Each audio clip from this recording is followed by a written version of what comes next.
It's noon here in beautiful, sunny downtown Bethesda, Maryland, and this is news that you can use from, well, CarEdge with your hosts, Zach and Ray. How are you today, handsome? I'm doing great, Pups. Had the chance to be on Good Morning America. That was cool. It was. My only complaint with they're not even our friends at Good Morning America, but with the host of Good Morning America is they didn't introduce you in that segment, saying you were Zach Shefska. Yeah. They put it in a little blurb below which still looked nice. Oh, it did, but it would have been so much better if they would have said verbally. It's Zach Shefska, CEO and co-founder of CarEdge. And son of Ray Shefska. Here's the deal, Dad. Well, today... they didn't have to mention that. And last night I was on the Mark Germain Talk One radio show live out of Las Vegas for close to an hour, and that was great fun. And if I may, go for it, Pops. I didn't tell you,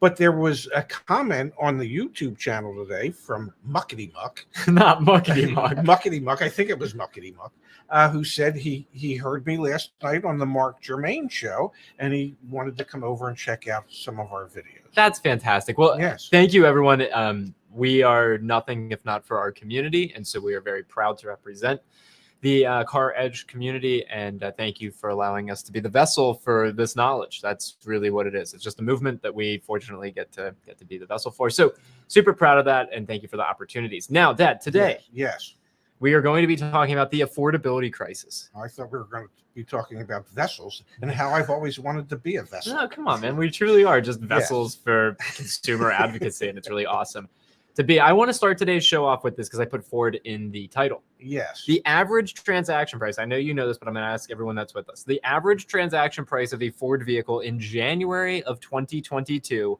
was $51,205. Okay.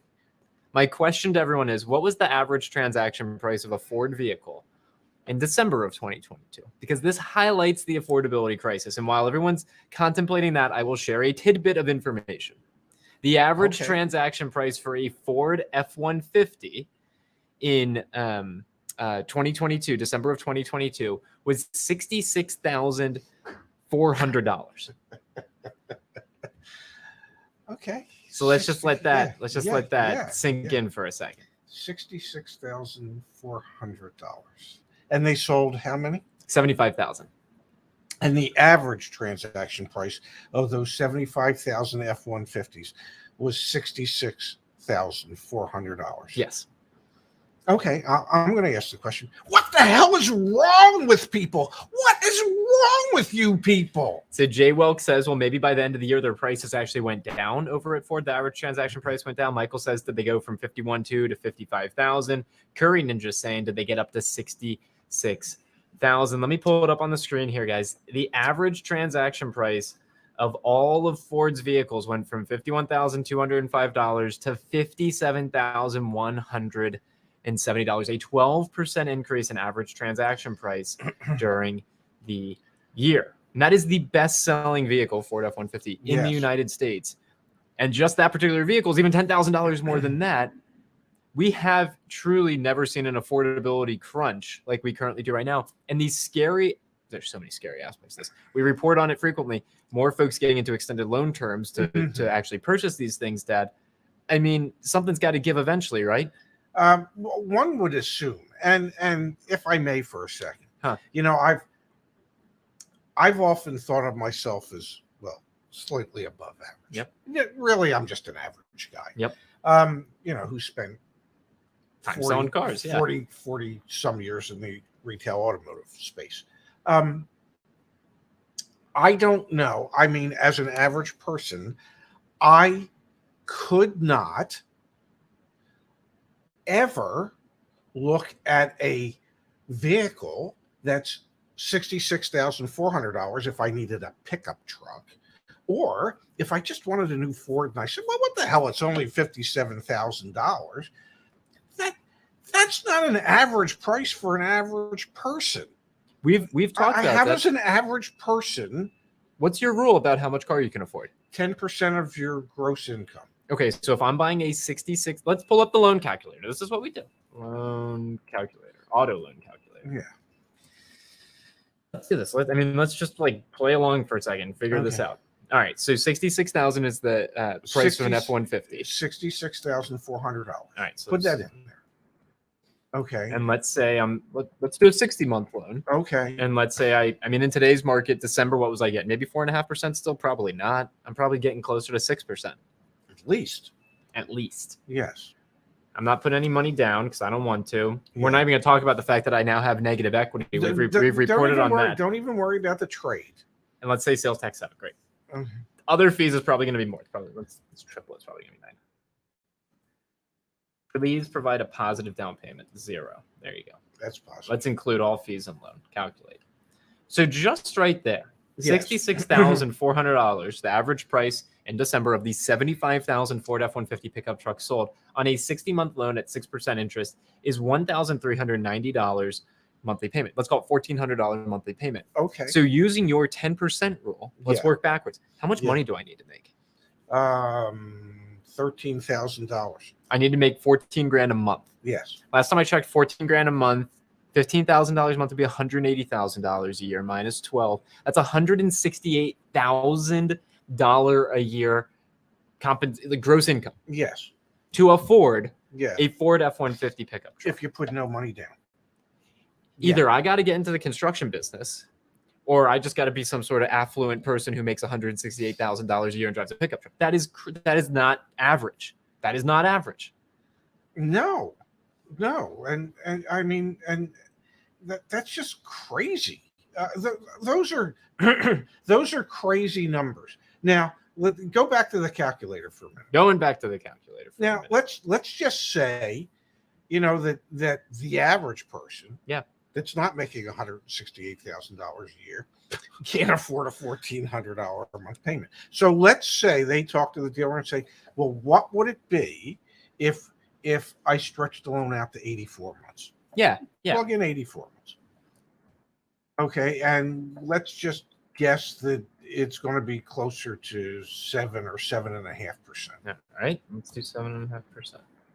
You're officially playing the game of how can I fit into a payment range by just stretching because that's what people will do. So now, Dad, using your 10% rule, I only need to make $11,000 a month. Yes. Only need to make $11,000 a month, which would be $132,000. Okay, so there's more people that make $132,000 a year than $168,000 a year. Oh, absolutely. But still, folks, what the hell? Now, having said that, let's just say, for example, that your insurance on that pickup truck is a couple $100 a month. Yep.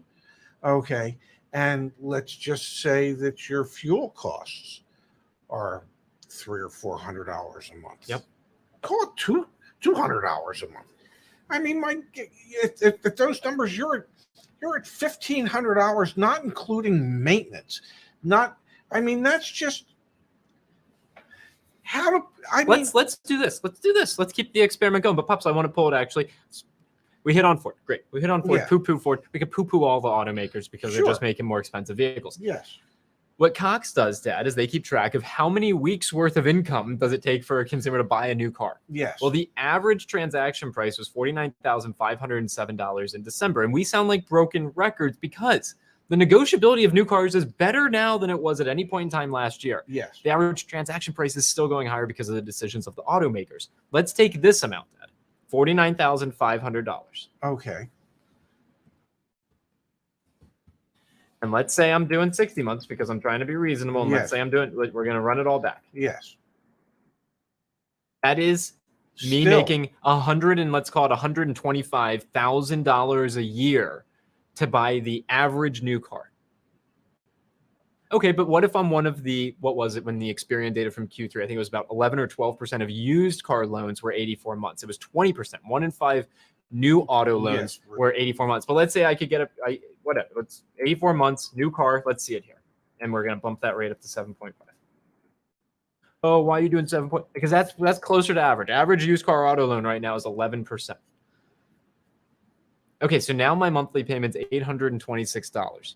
So what's that? Now I need to be making $85,000 a year. No. 12 times that. Right? Yes. Oops, I'm back here. I gotta make $100,000 a year, $99,000. I gotta make $100,000 a year. Now let's do this really quick. Median income annually, United States. I don't know. What's that say? 71,000 So for a household. So For a household. So how do people buy trucks? How do people buy anything? How does this work in the long term? How does this work in the long term? That is I can't believe I'm saying car ownership doesn't work in the long term if this is the market for the next decade. It doesn't work. There will not be growth. It will stagnate. It will decline. Cars will just be for the elite. Well, we've shown charts that over the last 50 years, sales have pretty much stagnated. The high water mark for new vehicle sales was like 17 million a few years ago. Okay. Well, the population in the last 50 years has close to doubled. Yep. But new vehicle sales have really stayed kind of flat in relation to population growth. So, yeah, it just proves that for most people, this doesn't work. Owning a new car will not make sense, and we've got microminus. Include insurance. The video on the main channel today is calling this out as well. Yeah, because we are about to be the biggest advocates in 2023 of affordable vehicles. That's what's missing in the market right now. And that 800, it's both the loan calculator. I got rid of it, but the loan calculator, what was it? It was like $860 a month. Yeah. Your monthly payment's not $860. Your monthly payment's probably at least $1,200. Plugging in fuel, plugging in insurance, and not even factoring in the depreciation. Yes. We've got a comment here from Michael Dad. Thank you for the contribution. Thank you. Imagine making 15 grand a month. Just pause. Like, imagine. That would be nice. That'd be nice. Yeah. That'd be really nice. Yeah. And only being able to buy a mid-trim F-150. Imagine. Wow. Yeah. Sean wants to know, when will vehicles be affordable for the masses? Do you think an automaker comes in here and says, all right, we see a market opportunity? Is it Mitsubishi? Is it Suzuki? Because there have been brands that have tried. And every brand that has tried has, when it comes to the less expensive, more affordable, have all failed. Okay. And they failed for a couple reasons. One of the reasons is, as loan terms kept getting longer and longer, people kept figuring out that they say to themselves, well, we could actually afford the more expensive car if we buy it for a longer period of time. And rather than have to settle for the car that's just going to get us from A to B. Yep. We could have a really nice car that gets us from A to B. So part of it is this mental approach that we as consumers have, that we have to have the latest, the greatest, the nicest, the biggest, the best, and we can't be seen in a Mitsubishi Mirage or a Honda Fit or a Toyota Yaris. So that anybody that's tried to mass market those brands in this country have all failed, because psychologically we have been bombarded with advertisements that suggest that we just haven't accomplished anything in life if we're not driving a really nice car. Okay, so I hear you. That's part of it. Yep. And we are just, what's the right way to, we've just had it too good in this country. I hear you, Pops, but I also want to pull up a few comments. Okay. Because there's a few things. Capitalism is an interesting concept. It is. When folks find ways to make money, they're going to take advantage of that. Yes. And pigs get greedy, hogs get slaughtered. Right? I've heard that somewhere. John says, I really believe we're setting the stage for a Chinese or Indian manufacturer to break into the U.S. market with affordable cars. And Curry Ninja reminding us, isn't this similar to the 80s when Japanese and Korean manufacturers entered as low-cost options? And my final point here, point, Chris is reminding us the Chevy Bolt is an affordable EV in 2023. Yes.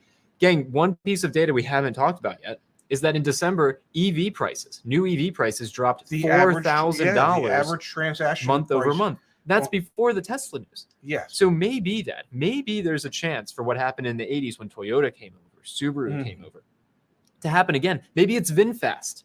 Maybe it's one of these foreign EV companies that comes over, and this is that revolution. I would not. I guess I'm just saying history repeats itself. We did see this in the 80s. Actually, it was earlier than the 80s. Toyota, Nissan, a lot of your Asian brands. I mean, they started coming into this country in the 60s and the 70s. When I started in the business in 1977, the first store I worked in was a Dodge and Subaru store. Okay. And then I moved to at that time it was Datsun. It was a Datsun pre-Nissan, pre-changing the name. And so yes, the Asian brands came in as less expensive alternatives to American-made cars. And then in the 80s, the Korean brands came in. Well, before that there was Yugo, which was the really cheap car. That was the world's first disposable automobile. That was the big click of automobiles. Okay. You buy it, you drive it for however long it's going to last, which wasn't very long. And then, wherever it breaks down, you leave it there. Somebody comes, sweeps it up, and you go get yourself another one. So after the Yugo, then yes, the Korean brands came in, and they were lesser quality than the Asian brands. And they came in at cheaper prices than the other Asian brands. And so, yes, does this open up the door for Tata out of India or for some Chinese brands to come in at lower price points and then eventually build up the quality of their vehicles? Could it be the Vietnamese company VinFast? The possibility exists. But based on what I have experienced in my 71 and a half years of life, given the opportunity to not buy the latest, the greatest, the best, we pass. As a society, we pass. I hear you. And so much of that has to do with how we have been bombarded with advertisements, whether it be on the internet or on television or on radio, when radio was a thing. I mean, or when it was in newspapers and magazines, when, newspapers and magazines were a thing. We have been fed a steady diet of, if you're successful, you have to have one of these, whatever that one of these is, whether it be a Rolex watch or a Louis Vuitton bag or a Lincoln or a Cadillac or whatever. And, when in reality, that Honda Fit would do. Okay, because the idea really is to just get from point A to point B. And it doesn't have to be the most luxurious means of transport to get us there. But we've bought into it. Downfalls of capitalism, psychological warfare is what you're describing. What it is. And also, Dad, price discrimination. We talked about it on a show. I forget if it was this week or last week. The job postings at Ford they're literally hiring a head of variable pricing for their products and services. Yes. These corporations exist. I mean, it's what a corporation is. Corporations exist to make money. I said pigs get fat and great. Pigs get fat, hogs get slaughtered. Yes. That is a great frame that. All of us keep that in mind. Let's switch gears a little bit here, Pops. Okay. There is a lot of news today, but before we switch gears, we have to do our advertisement because I am shameless. CarEdge.com. Please, folks, check it out. We're doing the transition this week. We were on Good Morning America this morning, and my thing showed up as Zach Shufska, co-founder and CEO of CarEdge.com. Yes. Huge accomplishment. Go to CarEdge. Please check out all the different ways that we can help you. And thank you to Magley and anyone else who saw us on Good Morning America this morning. Again, you were on the Mark Germain show yesterday. We're really, again, just thrilled to represent our community and represent what we're building. It feels great. Now, Dad, we've had a bunch of other interesting news stories. For example, in Colorado, the Attorney General is providing a settlement of $4 million to folks who had canceled their GAP contracts and never got refunded. Yes, when they traded in their vehicles, if their vehicle was repossessed, or if they paid off their loan early, they were entitled to a refund. Now, here's the deal, guys. Yes. The reason I brought the story up, A, it's interesting. B, These are credit unions. Yes. Okay. I don't know how public to always be. I'm having initial conversations about the idea of us setting up a credit union. Yes. Credit unions are nonprofits. Credit unions are the deposits are the members' money. Like CarEdge wouldn't own that. Maybe I would be the president of it, but like we wouldn't own it. So it's like a really interesting concept.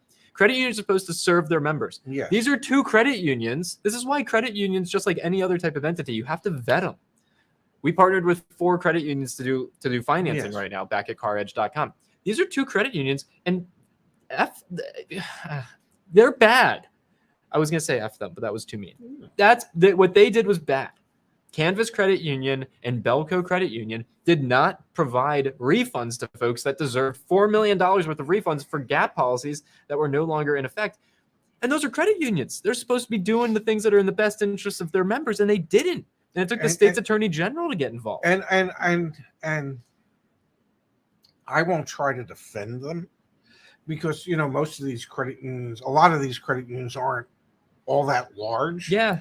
So that, in some instances, they might have employees that aren't necessarily familiar with all the rules and regulations regarding some of these things. Yeah. But there is really no good excuse for holding on to your members' money when the vehicle's either been repossessed, traded in, or paid off early.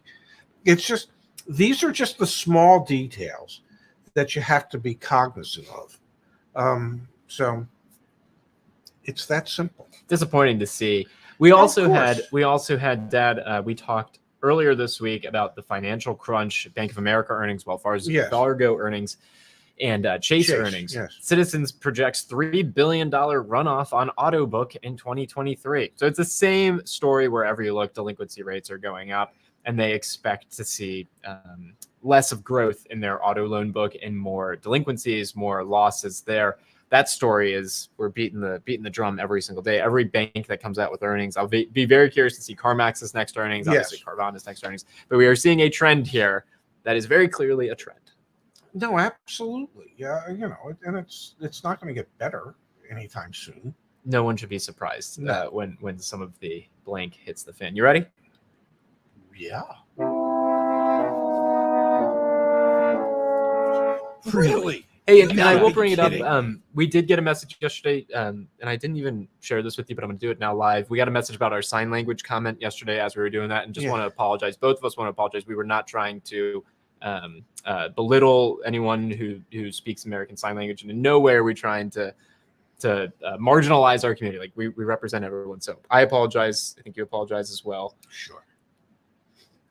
We had comments come in from people saying that they were offended by it. So I'm sorry if you were offended. Thank you, Pops. Our intent is not to offend anyone for anything like that. That being said, this country has lost its sense of humor. No, we can have this conversation live. That's fine. We represent a diverse community, Dad. And I think we need to be open-minded to folks that will be offended by certain things that we say. And we don't necessarily have to agree with it, but we have to tell people that we understand it and that we're empathetic to it. And whether you agree with it or not, I think it's totally appropriate to apologize to the folks that we may have offended. Like that doesn't mean you agree with it, but you apologize, you move on, right? It's not a shot at them. It's like, hey, I'm sorry I offended you, and we move on. I wasn't trying to offend anyone. Exactly. That's all it is. Yes. Okay. That being said, thank you. That being said, we did have something very interesting come through. You ready? All right. We'll lighten the mood a little bit. That'd be a good thing. Tesla video promoting self-driving was staged. Engineer testifies. The video, which remains archived on Tesla's website, was released in October 2016 and promoted on Twitter by CEO Elon Musk as evidence that Tesla drives itself. When it didn't, and it couldn't. Any surprises there, Dad? It's marketing. The answer to that is no. It's marketing. And not to defend Tesla, but I will do my best to defend them. What they were trying to show is perhaps what the future would hold. Okay? And so to read anything more into that is just wrong. But for them to say that they have it is not, it came out in a deposition, Dad. I mean, this is in court. I understand, but they're just trying to show that when all this comes together, these are some possibilities that you'll be able to have in our cars moving forward. Okay. And we know to this day, because you showed a video the other day of a Tesla just stopping. It caused that accident. In full self-driving mode, a Tesla just stopping on the Bay Bridge in San Francisco and causing an 8-car accident. Okay. And trust me, the technology involved in that car today was far superior to the technology that hadn't even really actually been invented yet in 2016 or 18, whenever they made the initial video. But I just think from a marketing standpoint, all they were trying, and you know me, I am not really a defender. Yeah, that's true. Tesla, that's true. Okay. But all they were trying to really do is show what the future might hold. Okay. So at a certain point, we just have to get away from always picking on people for whatever it is that they did. Okay. I'm sorry. No, but you're right. It's marketing, it's gimmicks, it's vaporware. I spent the first 15 minutes of the show talking about marketing and advertising. And so, I mean, what the hell? That's all they were showing. Why is anybody making a big deal about that? You've been on them since day one about their sales numbers, too. It's always round numbers. Always round numbers. Well, because that part is absolute pure 100% American-made BS. Okay? Because it just doesn't work. But to get on them because they were trying to show what the future might hold with their full self-driving capabilities. There's bigger fish to fry out there. 100%. There's real fish to fry. That ain't even impossible fish or fake fish. All right, Pops, here we go from Steve. Thank you for the contribution. My car was just totaled. Do I get a new Subaru or get a $20,000 Facebook Marketplace special? That's $2,000. Thank you. $2,000 Facebook Marketplace special to get me through the late summer, fall. Interesting question. What would you do in this situation, Dad? Well, kind of depends if you're going to finance the new Subaru. Yes. And Subarus, even though Subaru's availability is still somewhat limited, there are many Subaru dealers that are willing to work with their customers as far as pricing is concerned. They have been en masse less egregious than many other dealers out there. A $2,000 beater is just like, why don't you just send me a check for $2,000? Because that's about all you're going to get for a $2,000 beater. Yeah, I would be looking to buy the Subaru, and especially if I'm financing it, I would try and get that done now. And I read a comment somewhere. I don't know if it was on our YouTube channel. I'm always reading comments. The guy bought a 2006 Ford Ranger 4-wheel drive pickup truck with 100 and some thousand miles on it, and he checked it out the best he could, and he paid a couple $1,000 for it, and then after he bought it, he took it to his trusty mechanic to find out all the crap that was wrong with it. Yeah. And so when everything's said and done, he's going to end up owning that $2,000 truck that he bought for like $6,000. So if the 2,000 isn't actually 2,000 is your point. Yeah. So if you're looking at a $2,000 beater, you're better off just driving down the street, throwing money out the window of your car. We've got from Jerry here. And again, Jerry is one of the coaches back at CarEdge.com. Just saw a $3,000 discount on a new Subaru this morning. Awesome. Thank you for sharing that with us, Jerry. Again, probably going that route. We have Dad here from Michael. Thank you, Michael. What effect do auctions have on dealer prices? Someone tried to sell a 2023 Honda Civic Type R, I imagine, and was only bid up to $50,000. Another auction end tomorrow, and the bid is stuck at $48,000, way less than the $15,000 additional dealer markup dealers ask. They're going to ask for this because they're waiting for one. It only takes one, right?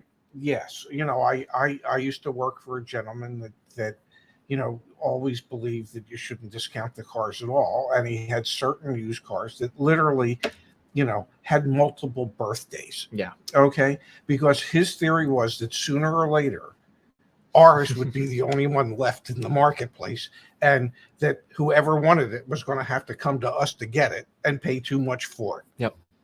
So, yes, it only takes one.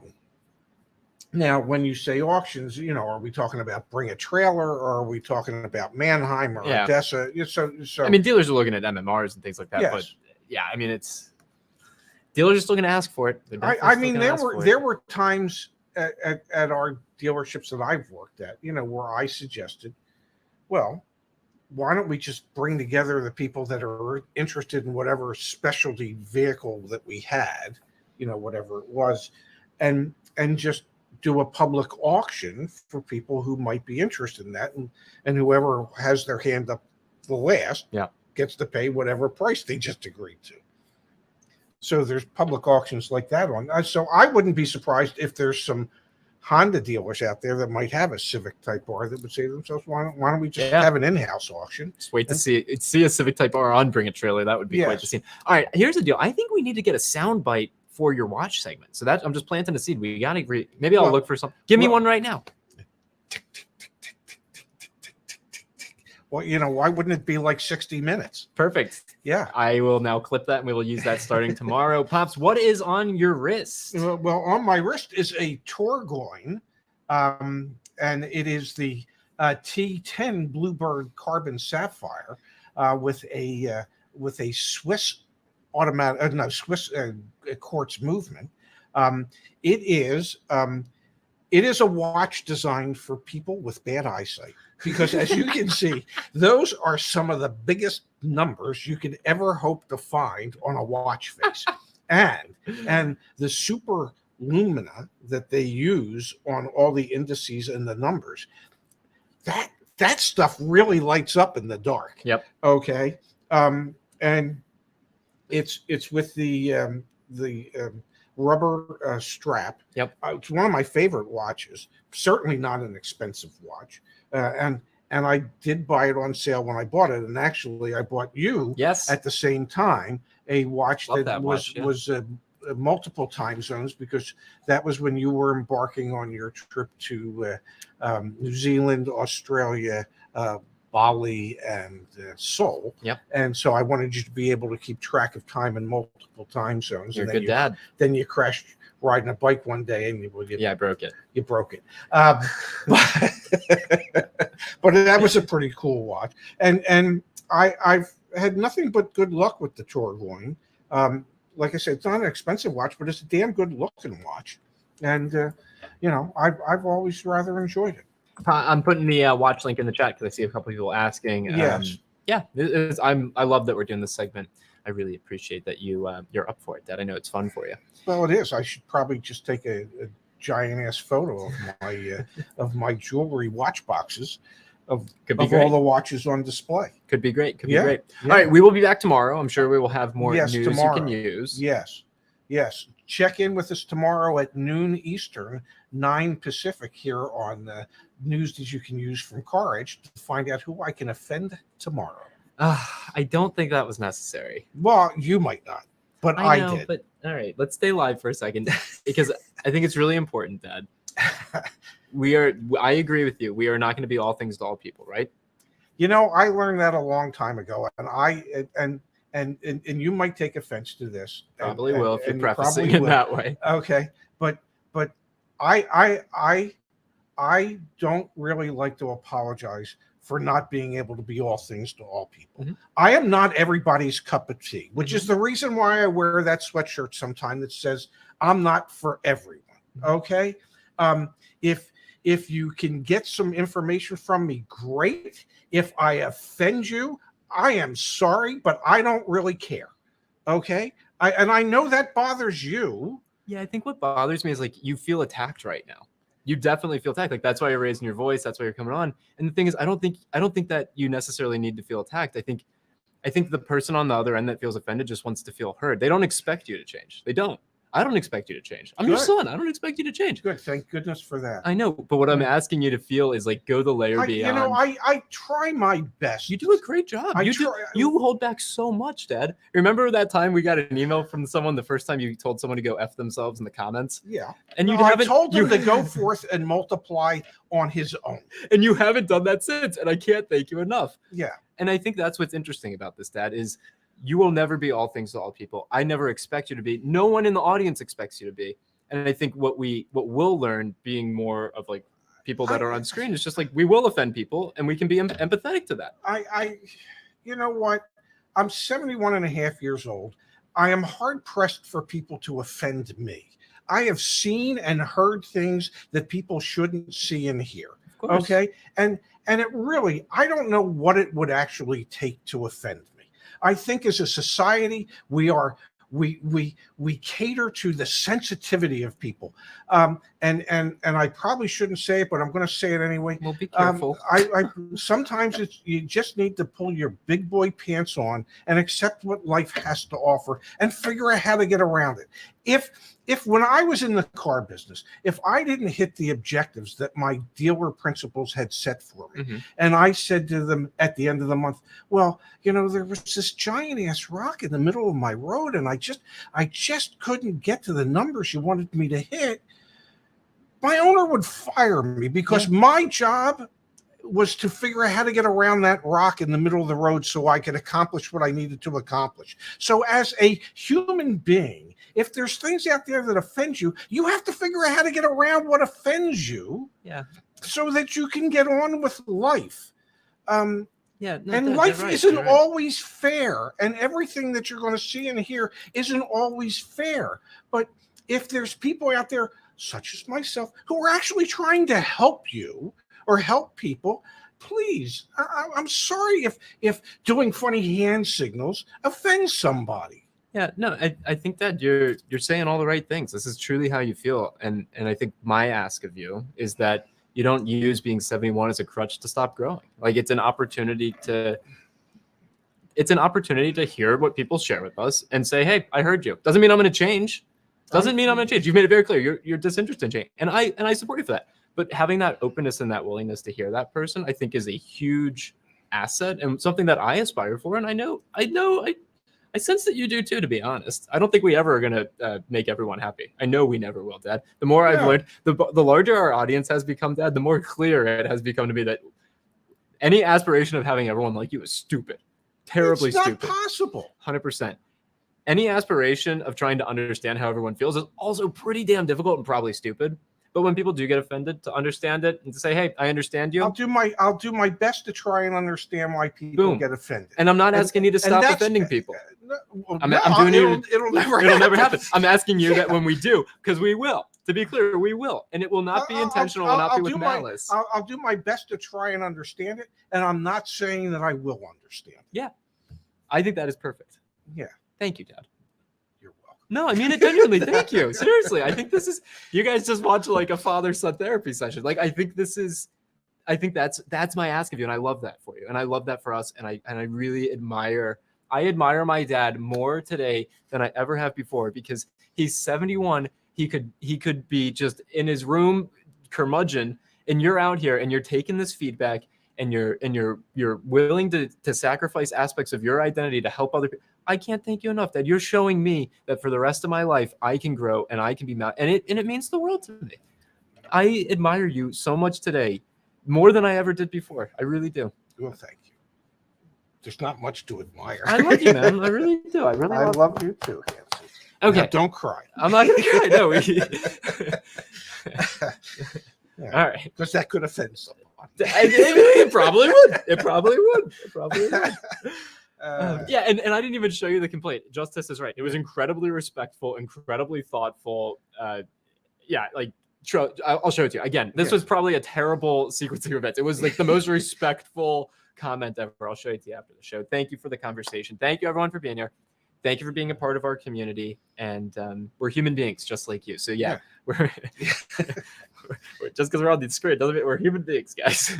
We're going to make mistakes. That wasn't a mistake. We'll be back here tomorrow, folks, at noon Eastern, 9 Pacific, with more news that you can use from CarEdge. Have a great day, everybody. See you guys.